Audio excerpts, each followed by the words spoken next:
19 শতকের গোড়ার দিকে দেশকে পরাধীনতা থেকে মুক্ত করার জন্য এগিয়ে এলেন বাংলার তরুণ প্রজন্ম। তাদের মধ্যে অগ্নি কিশোর বৈপ্লবিক ক্ষুদিরাম বসু ছিলেন প্রথম শহীদ, যার সৎ, সাহস ও ঐকান্তিক প্রবৃত্তি সবাইকে সম্মিলিত করত। আজকে আমি ক্ষুদিরাম বসুর সম্পর্কে কিছু তথ্য আপনাদেরকে জানানোর চেষ্টা করব, তাহলে সমস্ত ভিডিওটা দেখার জন্য অনুরোধ রইল। তৎকালীন ব্রিটিশ ভারতের বেঙ্গল প্রেসিডেন্সি অন্তর্গত মেদিনীপুর জেলা শহরের কাছাকাছি কেশপুর থানার অন্তর্গত মহবনী গ্রামে 1889 সালের 3 ডিসেম্বর জন্মগ্রহণ করেছিলেন এই তরুণ বৈপ্লবিক ক্ষুদিরাম বসু। তার পিতা ঐলক্যনাথ বসু এবং মাতা ছিলেন লক্ষ্মীপ্রিয় দেবী। ক্ষুদিরাম বসু ছিলেন পরিবারের চতুর্থ সন্তান। পরবর্তী সময়ে পুত্রের মৃত্যুর আশঙ্কায় তাহারা তখনকার সমাজের নিয়ম অনুযায়ী তাদের পুত্রকে তার বড় বোনের কাছে 3 মুঠি খুদের বিনিময়ে বিক্রি করে দেন। খুদের বিনিময়ে প্রকৃত শিশুটির নাম পরবর্তীতে ক্ষুদিরাম রাখা হয়। ক্ষুদিরাম বসু তার বড় দিদি অপরূপা দেবীর স্নেহ ভালোবাসায় বড় হতে থাকেন। অপরূপা দেবীর স্বামী অমৃতলাল বাবুর চাকরির ক্ষেত্রে স্থান বদলি হলে ক্ষুদিরাম বসুকেও এক জায়গা থেকে অন্য জায়গায় ঘুরে বেড়াতে হতো। ক্ষুদিরাম বসু প্রাপ্ত বয়সে পৌঁছানোর অনেক আগেই একজন ডানপিট বাউন্ডলে রোমান্স প্রিয় হিসাবে পরিচিত লাভ করেন।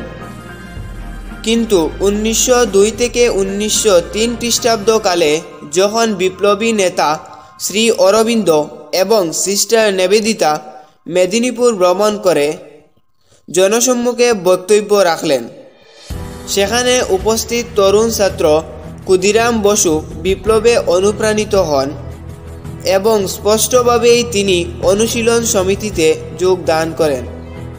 1908 খ্রিস্টাব্দে ক্ষুদিরাম তার বোন অপরূপার স্বামী অমৃতলাল বাবুর সাথে তমলুক শহর থেকে মেদিনীপুর চলে আসেন।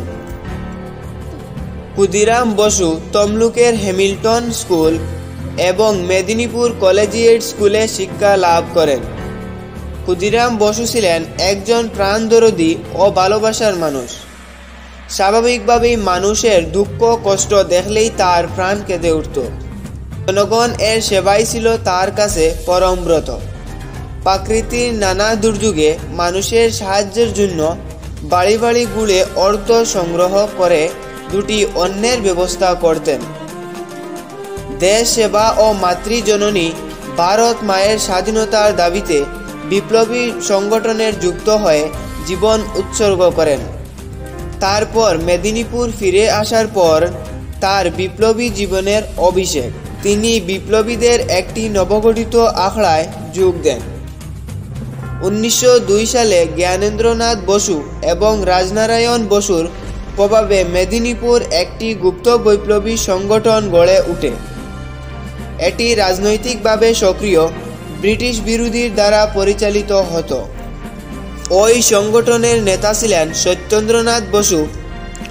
অল্প কিছু সময়ের মধ্যেই ক্ষুদিরাম তার গুণাবলীর জন্য সবার চোখে গুরুত্বপূর্ণ হয়ে ওঠেন। ক্ষুদিরাম সত্যেন্দ্রনাথের সাহায্যে বৈপ্লবী দলভুক্ত হয়ে এখানে আশ্রয় পান।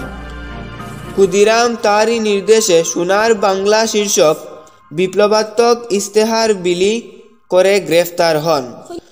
1906 সালে কাঁসাই নদীর বন্যার সময় রণপাল সাহায্যের ত্রাণ কাজ চালান।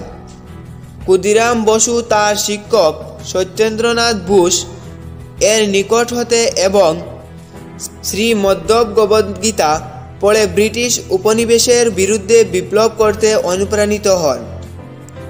তিনি বিপ্লবী রাজনৈতিক দল যুগান্তরে যোগ দেন। 16 বছর বয়সে ক্ষুদিরাম পুলিশ স্টেশনের কাছে বোমা পুঁতে রাখেন এবং ইংরেজ কর্মকর্তাদের লক্ষ্য করেন। একের পর এক বোমা হামলার দায়ে 3 বছর পর তাকে আটক করা হয়। 30 এপ্রিল 1908 এ মুজফ্ফরপুর বিহারে রাতে 8:30টায় ক্ষুদিরাম ও প্রফুল্ল যৌথভাবে ইউরোপিয়ান ক্লাবের সামনে কিংসফোর্ড হত্যা পরিকল্পনায় বোমা ছাড়লে গাড়িতে উপস্থিত জনৈক ব্রিটিশ মিসেস কেনেডি এবং তার কন্যা মিস কেনেডিকে হত্যা করেন। ইউরোপিয়ান ক্লাবের সামনে 3 জনকে হত্যার দায়ে অভিযুক্ত ক্ষুদিরামের বিচার শুরু হয় 21শে মে 1908 তারিখে, যা আলিপুর বোমা মামলার নামে পরিচিত হয়। বিচারক ছিলেন জনৈক ব্রিটিশ মি কর্নডফ এবং 2 জন ভারতীয়, লাতুনি প্রসাদ ও জানকী প্রসাদ। রায় শোনার পরে ক্ষুদিরামের মুখে হাসি দেখা যায়। তার বয়স খুব কম ছিল। বিচারক কর্নডফ তাকে প্রশ্ন করেন, তাকে যে ফাঁসিতে মরতে হবে সেটা সে বুঝছে কি না। ক্ষুদিরাম আবার মুচকি হাসলেন। বিচারক আবার প্রশ্নটি করলেন।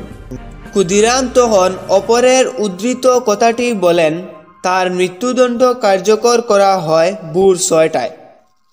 দিনটা ছিল 1808 সালের 11ই আগস্ট।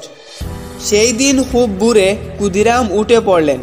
ভাবছিলেন তাকে পৃথিবী থেকে চিরদিনের জন্য বিদায় নিতে হবে, অথচ সবাইকে ছেড়ে যেতে তার মন সরছিল না। কিন্তু নির্ভীক হৃদয়ে তিনি ফাঁসির জন্য তৈরি হলেন। মনের মধ্যে তিনি যেন একটা শক্তি সন্ধান পেয়েছিলেন। তাই ফাঁসির মঞ্চে দাঁড়িয়েও তিনি ছিলেন নির্ভীক। হাসি মুখে ফাঁসির দড়ি গলায় দিয়ে তিনি মৃত্যুকে বরণ করলেন।